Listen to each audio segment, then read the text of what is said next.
let's talk about Germany. And you want to talk Yes. about the Constat Cup, because Constat is an area of Stuttgart where I think all the posh cars are made, yeah? Yeah, that's right. They have Mercedes and Porsche there. And, of course, the football club, VfB Stuttgart.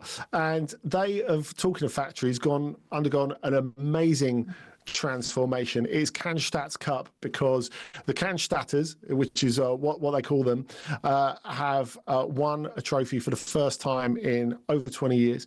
It's an amazing achievement for them. Of course, they were expected to. They were playing against third tier this season, Arminia Bielefeld. They're third tier champions. They're going to be playing in second tier in Germany next season.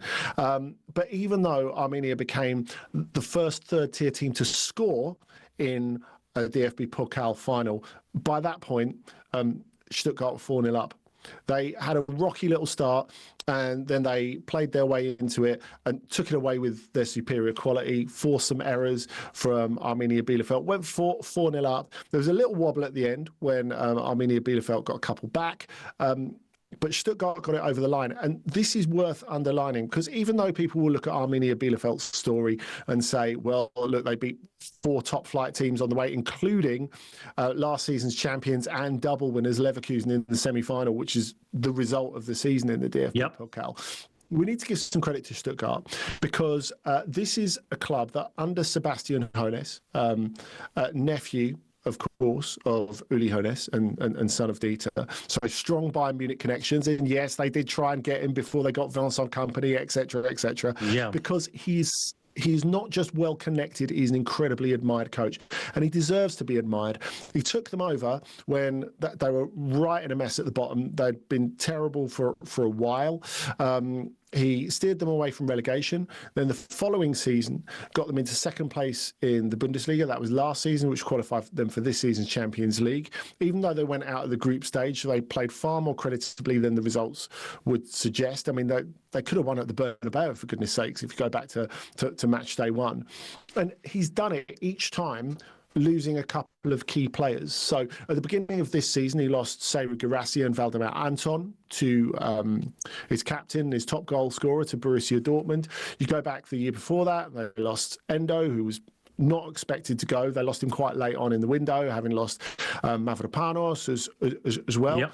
And he just gets on with it. And I think if you talked about a team that had come from the bottom to get towards the top, not just to challenge for the European places, but get close-ish to the top as well. Although, of course, they couldn't hold a candle to Leverkusen last season. They did give Leverkusen their best games, I thought. Yeah. You'd think they'd do it playing on the break with defensive football. But no, Hoeneß says, I don't care about the resources. I want my team to dominate possession, to create chances. And that's what they've tried to do the whole way. So even though they found it a little bit more difficult in the league, they didn't qualify for Europe via the league. It's only through this Pokal that they've been able to get back into Europe for next season. I think the bravery with which they play, the philosophy with which they play, make them a team to watch and Hoeneß a coach to watch going forward. Absolutely.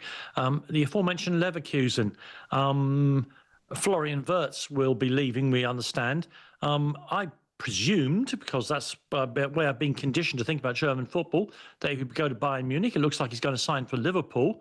Lucky old Liverpool. Have Bayern dropped the ball here, Andy? Big time. And I think they... No disrespect to Liverpool, but... Yeah. No. I mean, Liverpool's a great choice for him, but Bayern have dropped the ball to an extent because Wirtz was definitely interested. His father met with the aforementioned Uli Hoeneß quite a few times, and they seem to be getting on famously. And I think Bayern were trying to lowball Leverkusen and assumed that Wirtz would just bash the door down, force the move, to get his way there, and he hasn't done that. His dad's his agent.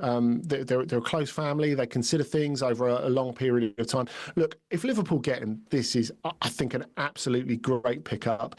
I think it's so hard to strengthen a team that's incredibly successful anyway, but to have someone that eases the creative burden on Mo Salah, even though he plays a different position, is great. I think it really extends the life of Mo Salah as an elite level player for Liverpool. So that's really important. I think this is a huge statement signing for Liverpool if they can get it over the line. And if we're shocked, Bayern are even more shocked. They thought they had this one in the bag. Yeah, and he'd probably be playing under a new manager. And the name that's emerging from the undergrowth here is Erik ten Hag. Yeah, who has an enormous amount of respect in Germany. Of course. From the work he did at Bayern, both as assistant and looking after the second team as well. It looks like their first choice was Cesc Fabregas, and it seems he has decided to stay at Como for next season. And I think at least part of that must be, succeeding Xabi Alonso is an extremely tall order. There's no doubt about that. But Ten Hag's a coach, and what he does need is a strong structure above him. And whereas he might not have had that at Manchester United or at the back end of his Ajax period, he'll definitely have that at Leverkusen. This is Trans-Europe Express.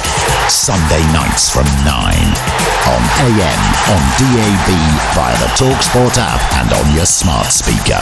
talkSPORT.